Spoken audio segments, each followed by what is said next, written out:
सिद्धे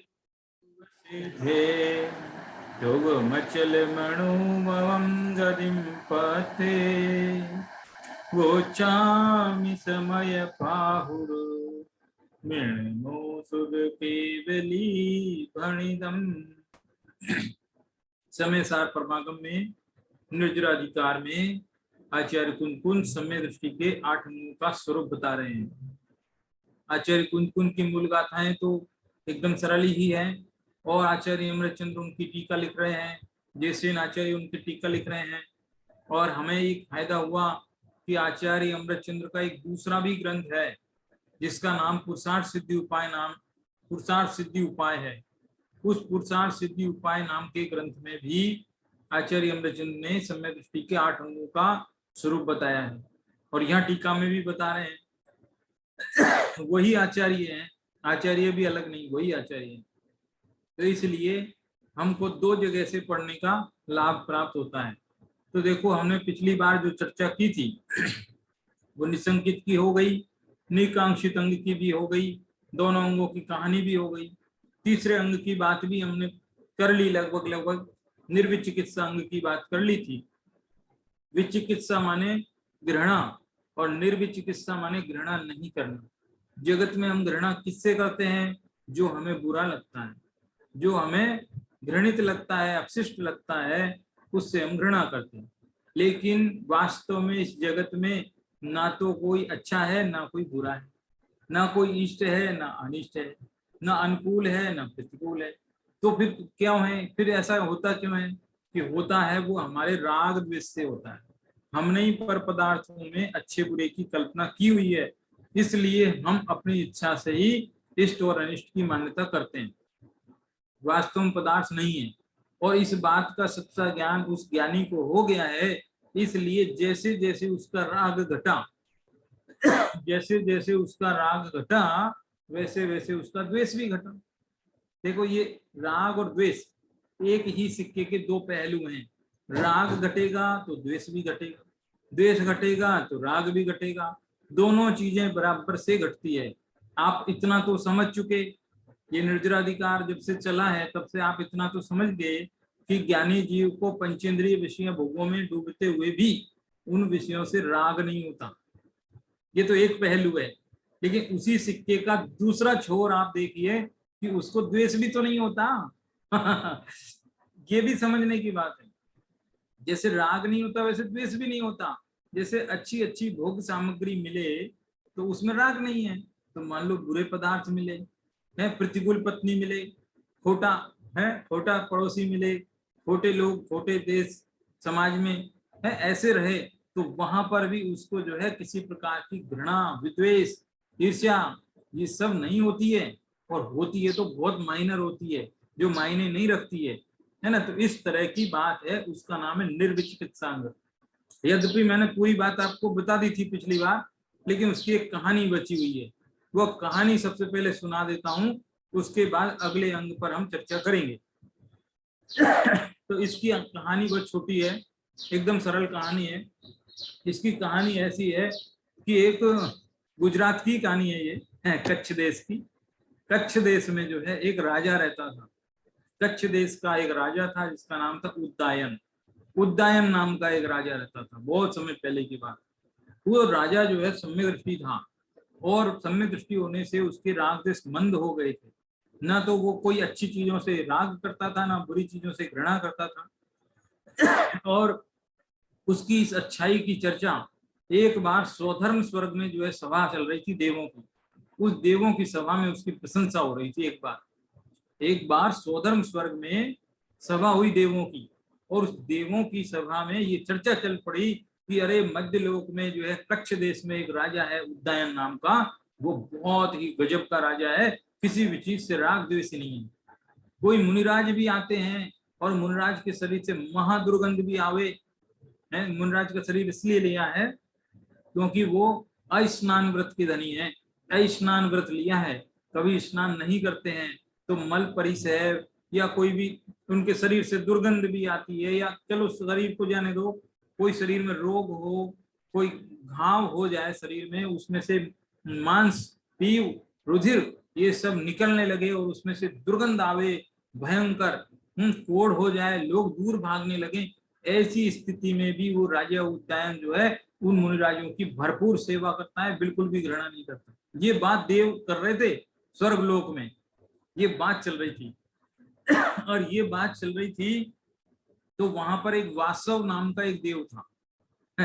देव का नाम भी है शास्त्र में लिखा है, वासव नाम का एक देव है। उसके मन में ये जिज्ञासा हुई कि अरे इतना महान उदयन राजा है, चलकर देखते हैं कैसा महान है, उसके दर्शन करना चाहिए है। इतने महान राजा के दर्शन करने का सौभाग्य प्राप्त करना चाहिए।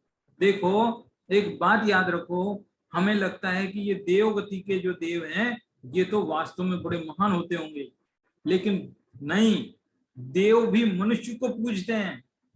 देवों के लिए मनुष्य पूजनीय है, ना कि मनुष्यों के लिए देव पूजनीय है। बड़ी ध्यान रखने वाली बात है ये।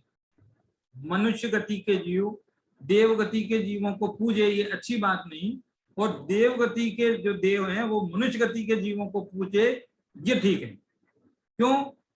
उसका कारण है, उसका कारण ये है कि देव गति के देव चौथे गुण स्थान से आगे नहीं बढ़ सकते।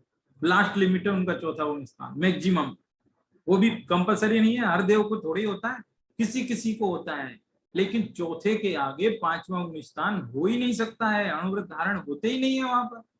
लेकिन मनुष्य गति एक ऐसी है जिसमें चौथे के बाद पांचवा, छठवां और आगे तक के सारे गुण स्थान भी हो जाते हैं। गुण स्थानों से गुण स्थानातीत होने की प्रक्रिया इस मनुष्य गति में ही है, इसलिए मनुष्य गति सबसे श्रेष्ठ मानी गई है।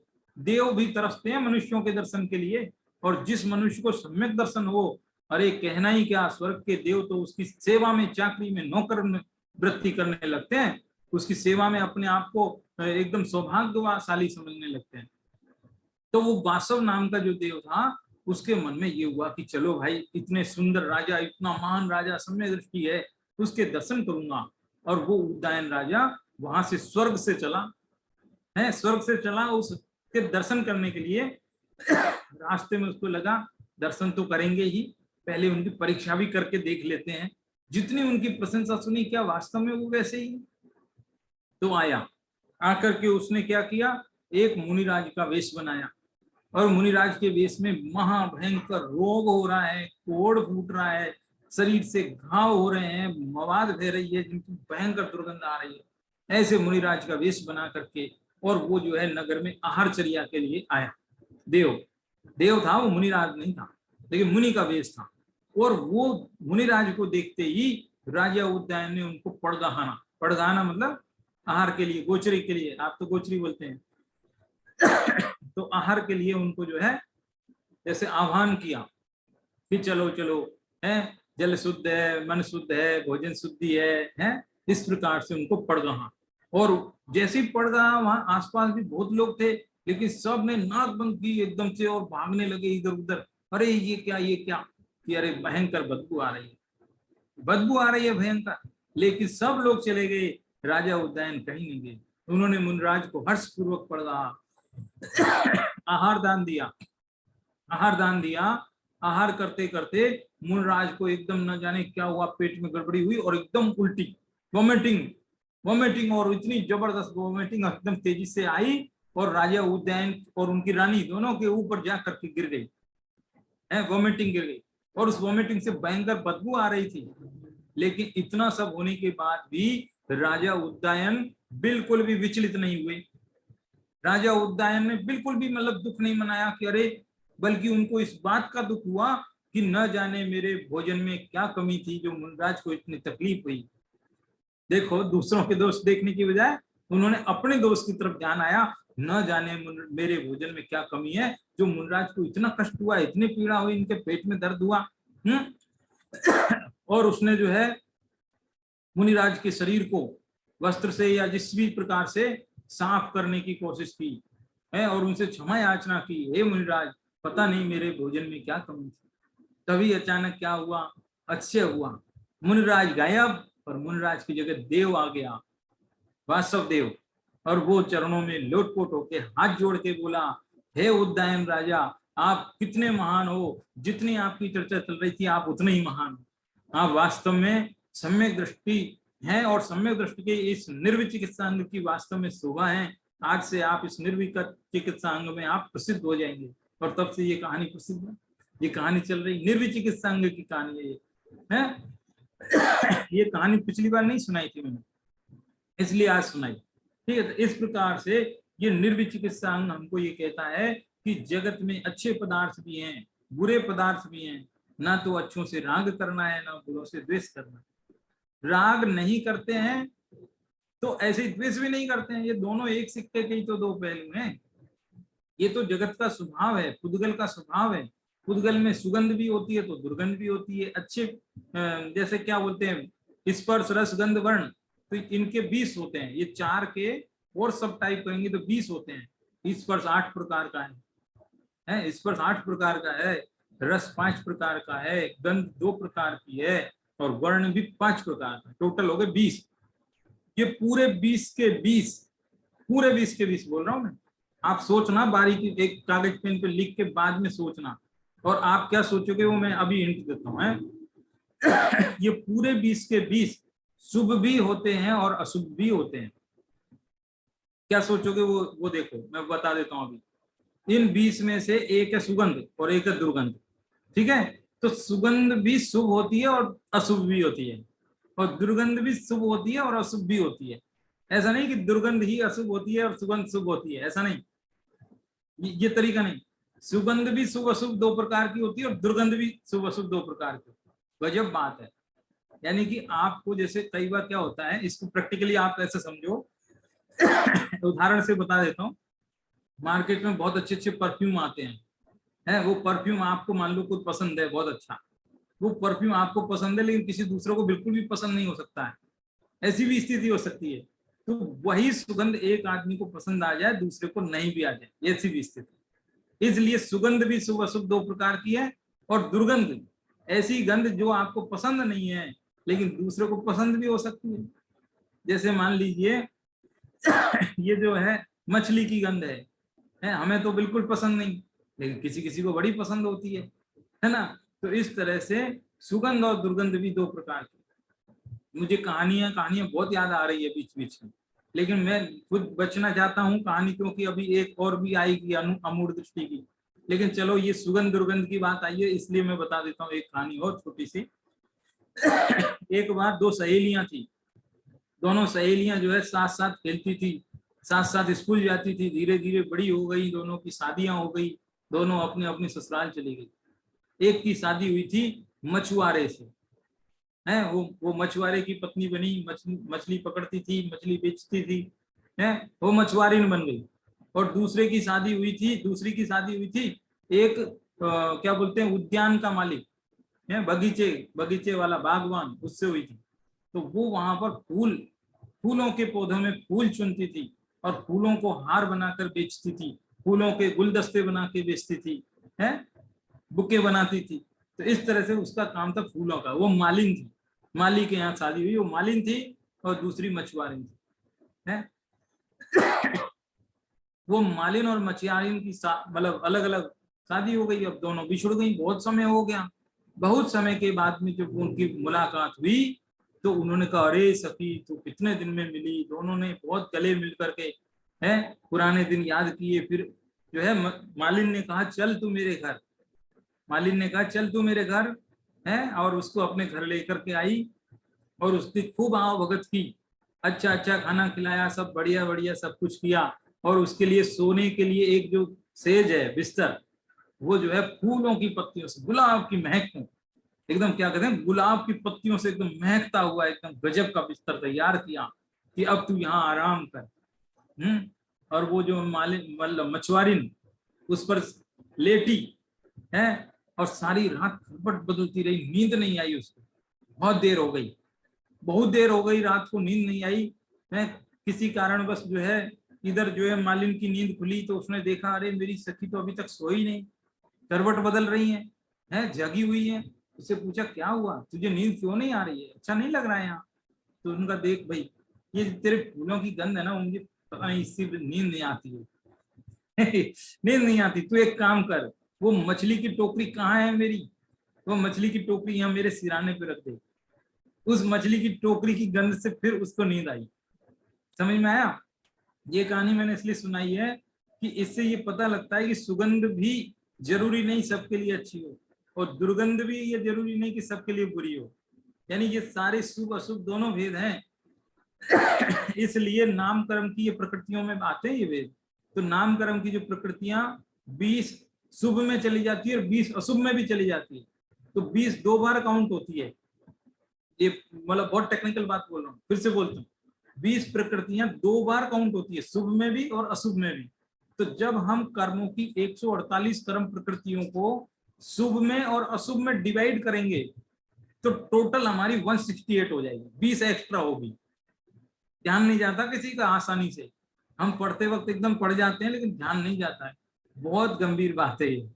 तो यहाँ ये चल रहा है कि वो निर्विचिकित्सा अंग में जो है किसी प्रकार के पुद्गल से, ये मैं 20 प्रकृति इसलिए आज गिनाई है आपको कि ज्ञानी जीव को ये पता है कि ये पुद्गल का ऐसा ही स्वभाव है, पुद्गल में सुगंध भी रहेगी, दुर्गंध भी रहेगी, शुभ भी रहेगा, शुभ भी रहेगा, तो क्या राग द्वेष करना, वो राग द्वेष उसके छूट जाते हैं।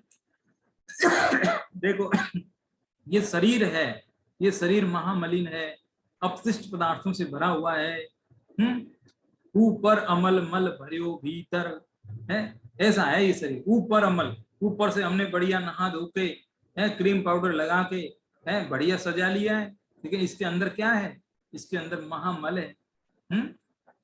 कितने कितने अपशिष्ट पदार्थ हैं। तो ऊपर अमल मल भरियो भीतर कौन विधि घट सुखी कहे, इतना महामलिन शरीर है, इसलिए ये तो जगत का स्वभाव है। और एक सबसे बड़ी खास बात कि ज्ञानी ये समझता है कि शरीर चाहे जितना भी मलिन हो, लेकिन उस शरीर के अंदर रहने वाला जो आत्म तत्व है वो कभी मलिन नहीं, वो बहुत सुंदर तत्व है। इसलिए उस तत्व के बलबूते पर वो जो है निर्विचिकित्सा अंग का पालन करता रहता है, निर्विचिकित्सक बना रहता है।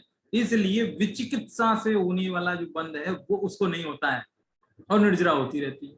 निर्जरा अधिकार है ना, इसलिए ये बात यहाँ घटित करनी है। ठीक है, ये हुआ निर्विचिकित्सा अंग की बात। अब जो है अगली गाथा अपनी है अमूढ़ दृष्टि अंग की। ठीक है, अमूढ़ दृष्टि अंग की जो गाथा है वो कैसी है वो देखो। ऊपर की गाथा तो पहले पढ़ ली थी इसलिए रहने देता हूं, दूसरी गाथा पढ़ता हूं।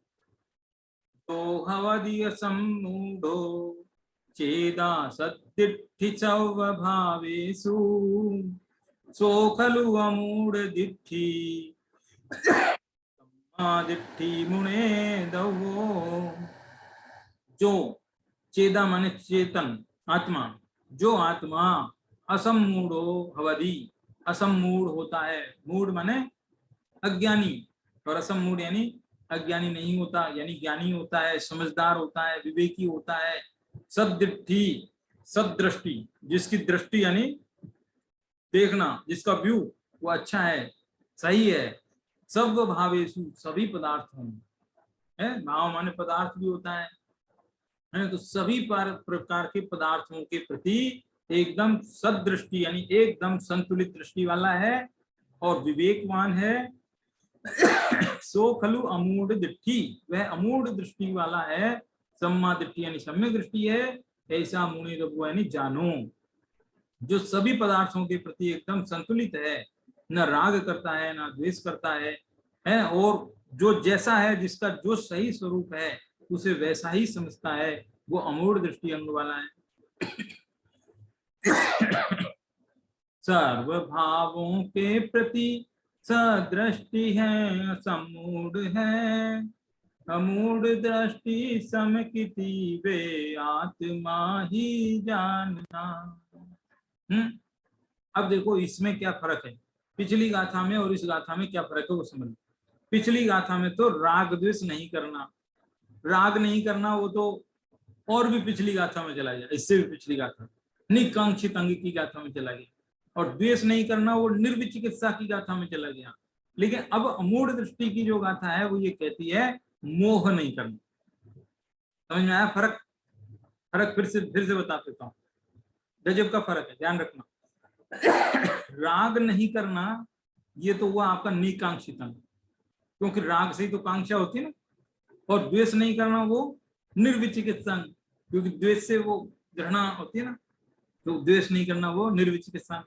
और मोह नहीं करना, वो अमूढ़ दृष्टि अंग। मोह माने अब मोह की वजह से हम अपने आत्मा को भूल के पर पदार्थों को ही अपना माने हुए, तो ये है मूढ़ दृष्टि। और ऐसा नहीं होना, अपने आत्मा को ही अपना जानना, पर पदार्थों को अपना नहीं जानना, ये है मूढ़ दृष्टि। ऐसा है। और अकेले अपने आत्मा की नहीं, आत्मा के साथ साथ पूरे नव तत्वों को, पूरे 7 तत्व 9 तत्व जो भी हैं, उनका सही स्वरूप पहचानना, उनको उनमें से कौन है कौन उपादेय है, कौन ज्ञेय है, किसका क्या स्वरूप है, सुख के कारण क्या है, दुख के कारण क्या है, मुझे किसे अपनाना चाहिए, किसे छोड़ देना चाहिए, इसका जिसे ज्ञान है वो अमूढ़ दृष्टि है। और इतना ही, इसके आगे भी देव कौन है, देव का सच्चा स्वरूप क्या होता है, सच्चे देव कैसे होते हैं, और सच्चे देव कैसे, मतलब सच्चे देव के अलावा जो झूठे देव हैं, जिनको लोग देव समझते हैं लेकिन वास्तव में वो देव नहीं है, वो कैसे होते हैं, उनमें और सच्चे देव में क्या फर्क है, सच्चे शास्त्र झूठे शास्त्र उनमें क्या फर्क है, उनका क्या लक्षण है, क्या पहचान है, सच्चे गुरु और झूठे गुरु में क्या फर्क है, क्या पहचान है, धर्म सच्चा धर्म और झूठा धर्म, उनमें क्या पहचान है, इस चीज का जिसको ज्ञान है वो अमूढ़ दृष्टि अंग वाला है, अमूढ़ दृष्टि अंग वाला। ये सारी बातें देव शास्त्र गुरु और नव तत्व, इनके बारे में विवेक होना वो अमूढ़ दृष्टि है। और वो विवेक कब होगा, मोह खत्म होने पर, दर्शन मोहिनीय खत्म होने पर होगा, सम्यक दर्शन होने पर होगा। इसलिए ये अंग सम्यक दृष्टि को ही होते हैं, मिथ्या दृष्टि को नहीं होते हैं। हम मिथ्या दृष्टि, हम में से अधिकांश मतलब ये कोशिश करते हैं कि हम ऊपर ऊपर से इनको ओढ़ लेंगे, अपना लेंगे, हम ध्यान रखेंगे ना, नहीं हम जैन कुल में जन्मे, हम महावीर के अलावा किसी को नहीं नमस्कार करेंगे, लेकिन हमने ऊपर से ओढ़ा है, अंदर से स्वीकार नहीं किया है। अंदर से स्वीकार तो दर्शन मोह का जो मोह निकल जाएगा ना, तब जाकर के अंदर से स्वीकार। ये है। देखो इसमें क्या कह रहे हैं, इसमें अमूढ़ दृष्टि अंग में देखो देव का स्वरूप, तीनों के बारे में थोड़ा थोड़ा बताता हूँ। देव का स्वरूप कैसा होना चाहिए कि देव वीतरागी होने चाहिए, सर्वज्ञ होने चाहिए। जो वीतरागी और सर्वज्ञ नहीं है वो सच्चा देव कदापि नहीं हो सकता। जिसके अभी राग द्वेष बाकी हैं वो देव कैसे हो सकता है, क्योंकि उनमें और मुझ में क्या फर्क है, मैं भी रागी द्वेषी, वे भी रागी द्वेषी। जब भगवान भक्त की रक्षा करने दौड़े चले आए हैं और शत्रुओं को दंड देने के लिए दौड़े फिरे, तो वो फिर रागी द्वेषी देव हुए। किसी के अस्त्र शस्त्र हैं, किसी के पास नारी है, नारी है मतलब राग है, अस्त्र शस्त्र है माने किसी न किसी से द्वेष भी, डरे हुए हैं, भय है, भय है तभी तो अस्त्र है, तो सारी कसाएं वहां सिद्ध हो जाती। ऐसा ऐसा लॉजिक है यहाँ। भाई शस्त्र कौन रखेगा, जिसको किसी से डर होगा, तो भय है, द्वेष है, कसाएं हैं। अभी नाम नहीं लेना चाहिए किसी भी अन्य देवी देवताओं की, लेकिन आप कल्पना कर लीजिए आपके इर्द गिर्द बहुत सारी ऐसी व्यवस्थाएं हैं जिनको देख लीजिए कि कैसे कैसे देव जगत में पूजे जाते हैं, जिनको देखने मात्र से भय उत्पन्न हो जाए। मंदिर में घुसो और सामने प्रतिमा देखे तो डर लग जाए, ऐसे ऐसे देव हैं। रक्त से सने हुए जिनके हाथ हैं, और नर कंकाल जिनके गले में रुंड मुंड मालाएं पड़ी हुई हैं, इस प्रकार के देव पूजे जाते हैं। तो उनमें और सच्चे देव में क्या फर्क है, ये पहचानना है ना। तो सच्चे देव का स्वरूप है वीतरागी और सर्वज्ञ। सर्वज्ञ होना चाहिए, जिसको सबका ज्ञान होगा वही तो पार लगाएगा, सभी तो सन्मार्ग वही बताएगा। जिसको खुद ही ज्ञान नहीं होगा वो क्या सन्मार्ग होता है। तो सच्चा देव वीतरागी और सर्वज्ञ होता है। हमको भी सुखी होना है तो वीतरागी होना है, हमारा आदर्श वीतरागी देव होना चाहिए, ना कि कोई रागी द्वेषी देव। इसका ज्ञान होना ये क्या है, अमूढ़ दृष्टि अंग का निशानी है, अमूढ़ दृष्टि अंग की निशानी। गुरु कैसा होना चाहिए, तो गुरु कहते हैं अपरिग्रही होना चाहिए, है बाहर से भी हो अंदर से भी हो तो अच्छा रहता है। अंदर से तो होना ही चाहिए, अंदर होगा तो बाहर में भी सहज ही हो जाएगा। तो गुरु अपरिग्रही होना चाहिए, गुरु सदा ज्ञान ध्यान में लीन रहने वाला चाहिए। गुरु का काम क्या है, ज्ञान और ध्यान, इसके अलावा और कोई काम नहीं। अपनी आत्म साधना करे या फिर शास्त्र स्वाध्याय पढ़े और वक्त बचे और भव जीवों पर करुणा आए तो थोड़ा उपदेश दे करके उनका भला करे, बस इसके अलावा और तीसरी कोई ड्यूटी उनकी नहीं, कोई जिम्मेदारी, कोई जवाबदेही कि साहब वहां पे चातुर्मास करना है, इसके लिए पहले से प्लान करेंगे, वहां पर डेट डिक्लेयर करेंगे, उसकी ये करेंगे, वो योजना बनाएंगे, वहां एक गजरथ महोत्सव कराएंगे, वहां एक पंच कल्याण कराएंगे, बड़े बैनर बनवाएंगे, उस पर नाम लिखवाएंगे, फिर बड़ा मंच बनवाएंगे, फिर माइक लाएंगे, फिर माला पहनाएंगे, फिर उसको बुलाएंगे, फिर बड़े राजनेता को वहां बुलाएंगे, फिर उसको ऐसे करेंगे वैसा करेंगे। तो ये सारी चीजों के चक्कर में सच्चा गुरु कभी नहीं पड़ता। थोड़ी सी कठोर बात हो गई है, लेकिन सोचने वाली बात है। भाई ये सब करने हो तो गृहस्थी में रहना चाहिए, है। आप मुनि बने हैं, आपको किसी से क्या कोई कमिटमेंट नहीं, कोई जीवन में आपको पूछने वाला नहीं है, आप अपनी आत्म साधना के लिए मुनिराज बने हैं। तो ये सबसे बड़ी बात है। तो सच्चा मुनि का लक्षण है ज्ञान और ध्यान। ज्ञान ध्यान तपो रखते तपस्वी सा प्रशस्यते। समंतभद्राचार्य इनका दूसरी शताब्दी कि सच्चा तपस्वी वो है जो ज्ञान और ध्यान में लीन रहता है, बाकी कुछ नहीं। है ना। छोटे दादा तो बहुत विस्तार से इस बात को समझाते हैं। वो तो मजाक मजाक में ये भी कह जाते हैं कि उनको जल्दी जल्दी चलते हैं, 4 हाथ जमीन देख के चलते हैं ना एरिया समिति पूर्वक। फिर आजकल कई साधुओं में ऐसी विकृति देखने को आती है, तो उसके मजाक में कहते क्या इतना जल्दी जल्दी दौड़ के क्या ससुराल जाना है क्या? ऐसा बोल देते हैं। तो कहने का अर्थ ये है कि सावधानी पूर्वक एरिया समिति पूर्वक चले, है, अपना आत्म कल्याण करे और समय बचे और करना आए तो दूसरों का उपदेश दे, बस इतना ही उनका काम। फिर तीसरी बात क्या है, शास्त्र। शास्त्र कैसे होने चाहिए? जो वीतरागता के पोषक हो, सच्चे शास्त्र वही हैं जिनमें राग द्वेष की कथाएं हैं, वो शास्त्र नहीं शस्त्र हैं। ये पंडित टोडरमल जी ने लिखा मोक्षार प्रकाश। जिनमें राग द्वेष का पोषण हो, जिनमें जो है कौतूहल आदि का वर्णन हो, जिनमें युद्ध आदि का वर्णन हो, जिनमें श्रृंगार आदि का वर्णन हो, ऐसे शास्त्र शास्त्र नहीं है, शस्त्र हैं, क्योंकि वे राग द्वेष का पोषण करते हैं।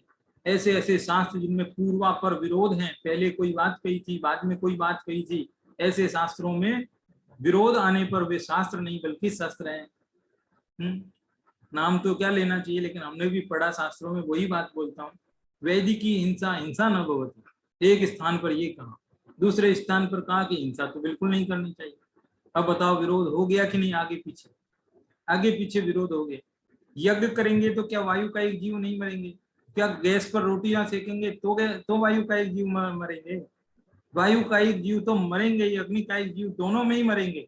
तो दोनों जगह समान व्यवहार होना चाहिए। ऐसा नहीं कि एक जगह पर तो कह दिया कि यहाँ पुण्य है, एक जगह कह दिया यहाँ पाप, ऐसा नहीं। दोनों जगह एक जैसी बात होनी चाहिए।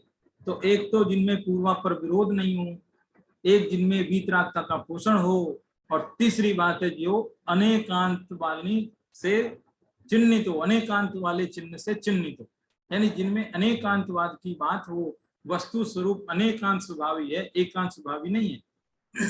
वस्तु को किसी भी एक पहलू से पूरी तरह से नहीं माप सकते। वस्तु अनेक पक्षीय है, उस अनेक पक्षीय वस्तु को हम अपने शब्दों में किसी प्रकार से कह नहीं सकते, वो अनेक तरीके की। तो ऐसी जो बात को बताने वाला शास्त्र है वही सच्चा शास्त्र है। ये शास्त्र की बात है। धर्म की बारे में सुन लीजिए। धर्म कैसा होना चाहिए? जो वीतरागता का पोषक हो, जो सन्मार्गदर्शी हो, जिसपे रास्ते पर चलकर हम सुखी हो सकें, वही सच्चा धर्म है। तो सच्चे धर्म में और दूसरे धर्म में फर्क होना चाहिए। धर्म में ये नहीं, भेदभाव नहीं, छोटे बड़े की बात नहीं, अमीर गरीब की बात नहीं, स्त्री पुरुष की बात नहीं, सबके प्रति समानता की जहाँ बात हो, सच्चा धर्म वो है। प्राणियों को पीड़ा पहुंचाने की बात जो ना करे वो धर्म है। अहिंसा की जो बात करे वो धर्म है। ऐसा नहीं कि नहीं तू मेरा सखा है, तू मेरे पास आ जा, मैं तुझे तार दूंगा। अरे जो सखा नहीं, क्या उसको नहीं तारेंगे? है जो सखा है उसको तारोगे, इसका मतलब तो भेदभाव हो गए। इस तरीके की बातें हो सकती है। तो कहने का अर्थ ये है, और मैं तार दूंगा क्या क्या मतलब? क्या तुम कर्ता धरता हो? तुम्हारे शब्दों से तो बहुत बड़े कर्तृत्व की गंध आती है, कर्तृत्व का अहंकार झलकता है। तुम तार सकते हो क्या? कोई एक आत्मा दूसरे आत्मा को तार सकती है? सवाल ही नहीं। तो इसलिए धर्म क्या है ये भी समझना है। सच्चे धर्म में और झूठे धर्म में क्या फर्क है? सच्चे शास्त्र में झूठे शास्त्र में क्या फर्क है? सच्चे देव सच्चे गुरु में और दूसरे में क्या फर्क है? इन सब बातों का ज्ञान जिसे होता है वो अमूढ़ दृष्टि अंग वाला सम्यक दृष्टि होता है। ये सम्यक दृष्टि का चौथा अंग है। सम्यक दृष्टि का चौथा अंग है। देखो इसमें क्या क्या लिखा है। पुरुषार्थ सिद्धि उपाय नाम की जो गाथा है वो ये कहती है लोक में, शास्त्राभ्यास में, धर्माभास में, अभ्यास नहीं, मैंने गलत बोल दिया, शास्त्राभ्यास नहीं है, शास्त्राभास। शास्त्राभास मतलब जो शास्त्र नहीं है लेकिन शास्त्र कहा जाता है नहीं, उसको बोलते शास्त्राभास। धर्माभास जो धर्म नहीं है लेकिन धर्म कहती है दुनिया जिसे है। दुनिया किस किस को धर्म कहती है आप सोचिए। किस किस को पूजती है, पत्थर को पूजती है, पेड़ पौधों को पूजती है, और न जाने किस किस को पूजती है, नदी को, पर्वत को, इसको उसको, शस्त्र अस्त्र शस्त्र को, सबको पूजती है। और उनको अब पूजनीय होते हैं क्या वो? अस्त्र शस्त्र पूजनीय होते हैं। अच्छा पेड़ पौधे पूजनीय होते, पेड़ पौधे एक इंद्रिय जीव है। देखो एक बात मेरे दिमाग में आती है, पेड़ पौधों को पूजने की बात है, अग्नि को पूजने की बात, सूरज को पूजने की बात, ये सब बात, धरती को नमस्कार करने की बात, ये सारी बातें वेदों में आई। और वेदों में क्यों आई उसका कारण है, क्योंकि वेद ये कहते हैं कि तुम इन पेड़ पौधों को भगवान जैसा समझो भाई, इनको नष्ट मत करो, ये पर्यावरण की रक्षा करते हैं, ये बहुत महत्वपूर्ण है, ये भी जीव है, एक इंद्रिय जीव है, तुम इसकी हिंसा मत करो। ऐसा समझाते थे, किसी को समझ में नहीं आती थी। पेड़ मत तोड़ो, नहीं समझ में आती थी, उसको कहा अरे भगवान है भगवान, अच्छा आज से बिल्कुल नहीं तोड़ो, अपने आप मान लेते थे। तो कहने का अर्थ उनको भगवान का रूप इसलिए दिया गया कि भाई तुम इनकी रक्षा करो, पानी को अनावश्यक मत फैलाओ, एक इंद्रिय जीव है, पानी भी भगवान है, वायु भी भगवान है, अनावश्यक पंखा मत जलो, वायु का एक जीवों की भगवान है, वो भविष्य के भगवान है। वायु का एक जीव, आज का वायु का एक जीव कल का भगवान भी हो सकता है, आज का वनस्पति का एक जीव कल का भगवान भी हो सकता है। भगवान है ना उसके अंदर, जीव आत्मा, अपा सो परमात्मा, आत्मा ही परमात्मा है, भगवान है, ऐसा कहने पर समझ में आ जाती थी। लेकिन सच में ही वो भगवान यानी वीतराग सर्वज्ञ नहीं है, वो जो कहाँ है भगवान उसका, उसकी अपेक्षा अलग है, वो जीव रक्षा की अपेक्षा कही गई बात है, लेकिन उसको सच में वीतराग सर्वज्ञ मत मान ले। तो ऐसे कहने का अर्थ जगत में हम किस किस को पूछते हैं, बहुत सारी चीजों को, चक्की चूल्हों को पूछते हैं, और न जाने किसको, सिक्कों को पूछते हैं, रुपयों को पूछते हैं, लेकिन वास्तव में वो सब पूज नहीं है ना। लोक में शास्त्राभास में, धर्माभास में, देवताभास में तत्व रुचि से संपन्न सम्यक दृष्टि पुरुषों को सदा ही मूढ़ता रहित श्रद्धान करना चाहिए। मूढ़ता माने अज्ञानपना नहीं रखना चाहिए, विवेक होना चाहिए, ये बता दें, विवेक होना चाहिए। ठीक है। और देखो ये दो गाथाएं एक साथ जुड़ी है, इसलिए सबके विश्लेषण दोनों के एक साथ हैं, लेकिन मैं बीच में से सिलेक्टेड पढ़ता हूँ, क्योंकि एक गाथा की चर्चा तो अपन कर चुके हैं, इसलिए दूसरी गाथा की चर्चा करता हूँ। फिर देखो इसमें से बीच में से निकाल के बोलता हूँ लाइन कौन सी है। हाँ, जिन्हें देखने से, नहीं ये तो बता दिया, सभी धर्मों का आशय भूख प्यास सर्दी गर्मी आदि भावों तथा जिन्हें देखने से ग्लानि ऐसे पदार्थों से, और सभी भावों का आशय देव शास्त्र गुरु व धर्म के संदर्भ में सही निर्णय होने से। सात तत्व और देव शास्त्र गुरु, इनके बारे में सही निर्णय होना वो अमूढ़ दृष्टि अंग है। और वो कब होगा? जब मोह चला जाए, ये बात यहाँ पर। ठीक है, इस प्रकार से ये जो है बात यहाँ पर बताई जा रही है। एक पैराग्राफ और पढ़ता हूँ, 325 पेज पर है, उसमें देव, सच्चा देव कैसा होता है उसके बारे में बताया। श्री समंत भद्राचार्य, सच्चे देव की बात है, समंत भद्राचार्य ने सच्चे देव की परीक्षा करके नमस्कार किया। ऐसे ही नमस्कार नहीं किया कि नहीं मैं जैन कुल में पैदा हुआ हूँ इसलिए मैं महावीर को पूजूंगा। महावीर को भी पूजने का सही कारण क्या है उसका पहले पता लगाऊंगा फिर पूजूंगा, ऐसा समंत भद्राचार्य। तो समंत भद्राचार्य के बृहत स्वयंभू स्तोत्र के 114वें श्लोक में कहा है कि हे प्रभु, तेरी सर्वज्ञता का स्वरूप हमने जाना है, तेरी एक समय की ज्ञान पर्याय में जगत के अनंत द्रव्यों के उत्पाद व द्रव्य जाने जाते हैं। आहा, आपने सर्व अनंत पदार्थों को जाना है, इसलिए आप सर्वज्ञ हो, इसमें जरा भी संदेह नहीं है। सर्वज्ञता का निर्णय करने वाला हमारा आत्मा स्वयं सर्वज्ञ स्वभावी है। हमें हमारे स्वरूप में, सर्वज्ञ स्वभाव में किंचित भी शंका या मूढ़ता नहीं। ऐसा होता है सर्वज्ञ का स्वभाव। मेरा भी आत्मा सर्वज्ञ स्वभावी है। भगवान की परीक्षा करके ही नमस्कार किया, बिना परीक्षा के तो नमस्कार नहीं किया, ऐसा है। तो इस तरह से कहने का अर्थ ये है कि ये जो अमूढ़ दृष्टि अंग है वो हमको जो है पर पदार्थों में से मूढ़ बुद्धि को दूर करने की बात कहता है। तो इस प्रकार से ये जो है मैं समझता हूँ मोटे तौर पर तो लगभग काफी कुछ स्पष्ट हो गया होगा अमूढ़ दृष्टि का मतलब क्या है ना। और जिस प्रकार से सभी अंगों की एक एक कहानी है, उसी तरह से अमूढ़ दृष्टि अंग की भी एक कहानी है। ठीक है, अमूढ़ दृष्टि अंग की कहानी कौन सी है? क्योंकि हर अंग में एक एक व्यक्ति जो है प्रसिद्धि को प्राप्त है। जैसे निशंकित अंग में अंजन चोर प्रसिद्ध हुआ, निकांक्षित अंग में अनंतमती प्रसिद्ध हुई, है ना, और निर्विचिकित्सा अंग में उद्दालक राजा प्रसिद्ध हुआ। ऐसे ही अमूढ़ दृष्टि अंग में एक रेवती रानी, उसकी बहुत प्रसिद्धि हुई। रेवती रानी ऐसी थी जिसने देवशास्त्र गुरु के बारे में एकदम पक्का डिसीजन लिया, एकदम पक्का, और फिर डिसीजन पर पर्वत के समान, सुमेरु के समान अडिग बनी रही हमेशा हमेशा से। इसलिए उसकी जय जयकार हो गई है। तो ये कहानी कैसी है वो देख लो। ये कहानी ऐसी है कि जो आपने तो कॉस्मोलॉजी पढ़ी है, अपना भरत क्षेत्र में बीचों बीच एक पर्वत है ना, उसका नाम है विजयार्थ पर्वत।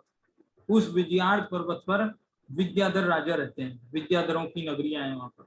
तो उनमें से एक विद्याधर राजा था चंद्रप्रभ राजा। वो चंद्रप्रभ राजा का मन जो है संसार से विरक्त हो गया, वैराग आ गया उसको। इसलिए उसने जो है सब काम काज अपने पुत्रों को सौंप करके और तीर्थ यात्रा पर निकल गए। तीर्थ यात्रा पे निकल गए। उनकी इच्छा हुई कि मथुरा के दर्शन करें। मथुरा में अंतिम केवली जम्बू स्वामी का निर्वाण हुआ है, इसलिए वो मथुरा जाने का विचार किया। और मथुरा में जाने के पहले वो किसी दूसरे मुनिराज के पास गए आज्ञा लेने के लिए कि मैं मथुरा जाना चाहता हूँ, आप आशीर्वाद दे दो, और कोई संदेश है तो वो भी दे दो। तो जो मुनिराज थे उन्होंने आशीर्वाद दिया और उन्होंने संदेश भी दिया। उन्होंने कहा कि वहां मथुरा में जो है एक वरुण राजा राज्य करते हैं, वो वरुण राजा को भी हमारा नमस्कार, आशीर्वाद कहना, और एक रानी रेवती रहती है, उनको भी जो है बहुत नमस्कार कहना। नहीं, एक मिनट, वो वरुण राजा तो राजा का नाम तो जस्ट कहानी में आया, राजा का कोई रोल नहीं। रेवती रानी को नमस्कार कहना, वो नमस्कार नहीं, आशीर्वाद कहना, और एक सूरत मुनि राजा, उनको भी आशीर्वाद कहना। 2 लोगों के लिए संदेश दिया बस। जबकि बहुत प्रसिद्ध थे मथुरा में उस वक्त एक भव्यसेन मुनि, बहुत प्रसिद्ध थे, उनके बारे में कोई संदेश नहीं दिया, कुछ भी नहीं कहा जरा भी। तो इधर चंद्रप्रभ राजा ने पूछा कि कुछ और कहना है किसी और को, कुछ मतलब बराबर है ना, इन 2 को ही देना संदेश। हाँ 2 को, इन 2 को। भव्यसेन बहुत प्रसिद्ध थे और खूब, उनको लगा कि उनको जरूर संदेश जाएगा, लेकिन उनके लिए एक बार भी नाम नहीं आया। तो वो चले और वहां पर देखा उनकी परीक्षा लेने के विचार से, और देखा कि अभवसेन तो आचरण में तो बिल्कुल भी जो है बातें ऊंची ऊंची करते हैं, आचरण जैसा होना चाहिए वैसा है नहीं। वे तो केवल यश चाहते हैं, प्रसिद्धि चाहते हैं, नाम के लोग ही हैं। इस प्रकार से भवसेन, जो क्या बोलते हैं भवसेन मुनिराज, उनके बारे में कोई संदेश इसीलिए नहीं दिया, उसको समझ में आ गई बात। फिर बाद में वो जो है वो सूरत मुनिराज को देखा, वो ज्ञान ध्यान में लीन तपस्वी, तो देखा कि अरे जैसे हैं वैसे ही है, उनको भी नमस्कार बोला। फिर रेवती रानी के पास गए, और रेवती रानी के पास जाने के पहले ही उन्होंने सोचा कि इसकी भी परीक्षा लेके देखते हैं, कि देखते हैं कितनी दृढ़ है अपनी बात पर। अमूढ़ दृष्टि अंग वाली में प्रसिद्ध है ना ये, तो देखते हैं इसकी। तो क्या किया कि वहां मथुरा नगरी के बाहर उद्यान में एकदम साक्षात ब्रह्मा जी आ गए। ब्रह्मा जी आ गए मतलब वो जो राजा था विद्याधर राजा, उसने अपना रूप बदल करके ब्रह्मा जी का रूप बना के और एकदम वहां पर विराजमान हो गए, कमल सिंहासन सब कुछ ऐसा ऐसा। तो सारी मथुरा की पब्लिक एकदम उनके दर्शन के लिए दौड़ी चली आई एकदम। अरे धन्य भाग है, हमारी मथुरा नगरी में साक्षात ब्रह्मा जी पधारे हैं। सारी दुनिया दौड़ी चली आ रही, कह रहे सृष्टि के रचिता महान ब्रह्मा जो है हमारी नगरी के बाहर उद्यान में आए। और सब आए, सब बोले रेवती रानी को चलो तुम भी। रेवती रानी बोलती है कि ब्रह्मा तो कोई होता नहीं, और होता भी होगा तो वो सृष्टि को बनाने वाला तो कोई है नहीं। सृष्टि तो अनादि अनंत है, इसलिए जो कुछ तुम देखने जा रहे हो वो सच में है नहीं, वास्तव में उसमें कुछ ना कुछ तो झूठ है। और मुझे इस बात पर पक्का भरोसा है, इसलिए मैं तो नहीं जाती, तुम जाना जाओ। सारी दुनिया गई, लेकिन रेवती रानी नहीं गई है। रेवती रानी नहीं गई। दूसरे दिन दूसरा प्रयोग किया उसने। चंद्र राजा ने अपना रूप बदल करके साक्षात विष्णु का रूप धारण कर लिया। शेष सैया पर, शेष नाग की सैया पर लेटे हुए एकदम जबरदस्त, और पूरी झांकी वैसी की वैसी। सारी मथुरा नगरी खुश हो गई। आहा गजब भाग्य हमारा, कल तो ब्रह्मा जी के दर्शन हुए, आज विष्णु जी आ गए, कितना बढ़िया हो गया। सब दौड़ दौड़े चले गए। लेकिन वास्तव में रेवती रानी अपने निर्णय पर अडिग रही। कहने लगी कि विष्णु माने होते हैं नारायण, वासुदेव, 9 ही वासुदेव होते हैं, वो 9 के 9 हो चुके पूरे, चौथे काल में होते थे, हो गए। इसलिए अब मेरे को जाने की जरूरत नहीं, शास्त्र में लिखा है तो अटूट अटल सत्य है, अटल सत्य, झूठ हो नहीं सकता, मुझे जाना नहीं और रुका ही नहीं। दूसरा दिन भी निकल गया। तीसरे दिन जो है तीसरा नया प्रयोग किया, और जो है नया रूप बना करके साक्षात महेश जी है, शिव शंकर का रूप लेकर के फिर वो जो है मथुरा नगरी में पधारे। अब आप पूरी मथुरा नगरी खुशी के मारे झूम उठी कि गजब हो गया, हमारी मथुरा नगरी कितनी महान है, ब्रह्मा विष्णु महेश तीनों यहाँ पर पधारे हैं। और सारी मथुरा नगरी दौड़ रही, लेकिन जो है इधर रेवती रानी टस से मस नहीं है। चंद्र राजा था ना, विद्याधरों का राजा, जो परीक्षा ले रहा था, वो हारने जैसी स्थिति पे आया। तो उसने कहा नहीं हारूंगा नहीं, एक और प्रयोग करता हूँ। और अब की बार चौथे दिन उसने साक्षात जिनेन्द्र का समस्रण लगा दिया। जिनेन्द्र भगवान तीर्थंकर परमात्मा समस्रण की पूरी रचना, गंधकुटी, चारों दरवाजे, सब कुछ, पूरे देवों जैसी रचनाएं, सब कुछ सब बराबर बनाया एकदम। और बीचों बीच 3 कोट, उनके ऊपर अशोक वृक्ष, सिंहासन, अष्टप्राचार्य, सब कुछ महामंडल वगैरह सब बना करके तीर्थंकर परमात्मा साक्षात नगरी में पधारे। सारी दुनिया खुश हो गई, वह साक्षात जिनेन्द्र देव का समस्रण मथुरा नगरी में पधारा है। सब दुनिया दौड़ी चली जा। रेवती रानी से कहा अब तो चल सकती हो ना, अब तो तुम्हारे खुद के जिनेन्द्र देव आए हैं, अब तो चलो। रेवती रानी बोलती है तीर्थंकर 24 ही होते हैं, और 24 पूरे हो चुके हैं, 25वां तीर्थंकर होता ही नहीं है। इसलिए यहाँ जो समोसन लगा है वो किसी छली है, कोई कपटी है, जिसने अपने कपट से, षड्यंत्र से, कोई न कोई माया जाल से, इंद्रजाल से ये सब बनाया है। मुझे तो पक्का विश्वास है 25वां तीर्थंकर होता नहीं है। इसलिए जो कुछ भी है ये सब इंद्रजाल है, ये कोई ना कोई मायावी की माया है, इसलिए मैं जाऊंगी नहीं, अटल अटल निर्णय पर। तो अब देखो वो जो है चंद्र राजा आया अपने असली रूप में, और नमस्कार करते हुए बोला हे रेवती रानी, आप धन्य है, आप महान है, आपका सम्यक दर्शन महान है। जैसी आपकी ख्याति, जैसी आपकी प्रशंसा मैंने सुनी थी, वैसी ही आप हो। आपके लिए फला फला मुनिराज ने ऐसा ऐसा संदेश दिया है, उसे स्वीकार करो। इस प्रकार से जो है बहुत उनकी स्तुति की। सोचो, रेवती रानी की ये कथा अमूढ़ दृष्टि अंग में वो प्रसिद्ध हुई। देव शास्त्र गुरु के प्रति इतनी दृढ़ श्रद्धा थी कि सारी दुनिया जो है एक तरफ और मैं एक तरफ, हजारों हजार पब्लिक कह रही है, लेकिन नहीं, जो जिनवाणी में लिखा है झूठा हो नहीं सकता, इस बात पर इतने दृढ़ थे। गजब बात है।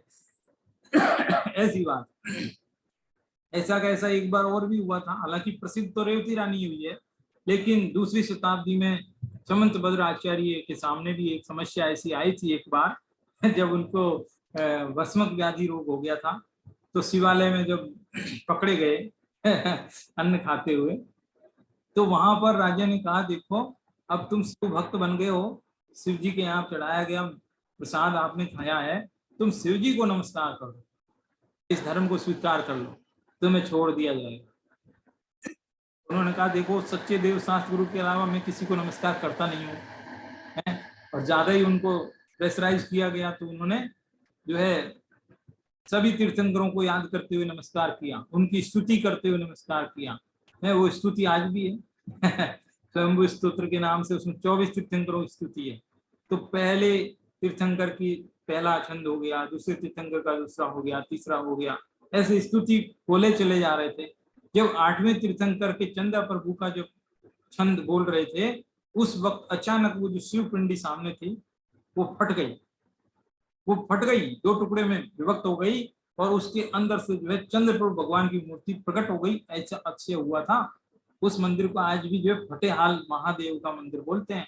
और वो मंदिर कहाँ है, या तो उज्जैन में या बनारस में कहीं है, वो ऐसा सुनने में आया। तो वो मंदिर है आज भी कहीं, फतेहाल महादेव का मंदिर। तो इस प्रकार की घटना हुई। तो कहने का अर्थ यह है कि अरहंत देव को भी, सच्चे शास्त्र को भी, सच्चे गुरु को भी और सच्चे धर्म को भी ऐसे ही आज्ञा से स्वीकार मत करना। हमने जिस धर्म में जन्म लिया इसलिए यही सच्चे देव शास्त्र हैं, ऐसा नहीं सोचना, बल्कि उनकी भी परीक्षा करके उसको पहले अंदर में, हृदय में मजबूताई से जमा लेना। जैसे क्या होता है, दीवार होती है, दीवार उसकी नींव जमीन में जितनी गहरी होती है, दीवार उतनी मजबूत मानी जाती है।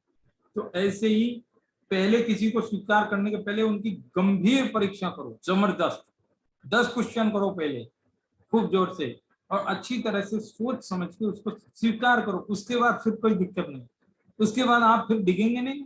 और ऐसे ही स्वीकार किया तो फिर डिग सकते हैं, अरे क्या पता ऐसा हुआ, तो फिर संभावना नहीं रहेगी।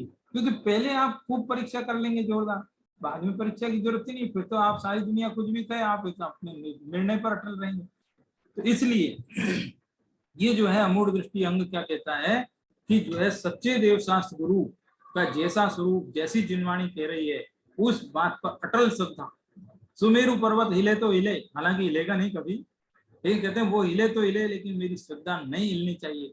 इतनी अटल श्रद्धा वो जो है सम्यक दर्शन होने पर ही हो सकती है। इसीलिए सम्यक दृष्टि का ये चौथा अंग है, अमूढ़ दृष्टि अंग। ये अमूढ़ दृष्टि अंग की कहानी भी मैंने सुनाई आज आपको और उस सम्यक दृष्टि का अमूढ़ दृष्टि अंग कैसा होता है, उसमें क्या क्या बातें होती है, उसका स्वरूप मैंने आपको बताया। मैंने तो क्या बताया, सब शास्त्रों ने बताया, शास्त्रों में लिखा हुआ है। तो इसलिए अब उसका जो है स्वरूप मैं समझता हूँ कि आपको भली भांति समझ में आ गया होगा। ठीक है, तो इस प्रकार से आज की चर्चा को यहीं विराम देंगे, और आगे का जो है उपगुहन अंग है, स्थितिकरण है, चर्चा फिर आगे करेंगे। ठीक है, 8 अंगों में से 4 अंग हो गए पूरे। ठीक है, तो इस प्रकार से 4 अंग बचे, उनकी चर्चा आगे करेंगे। धन्यवाद। जय जिनेन्द्र। जय जिनेन्द्र। जय जिनेन्द्र।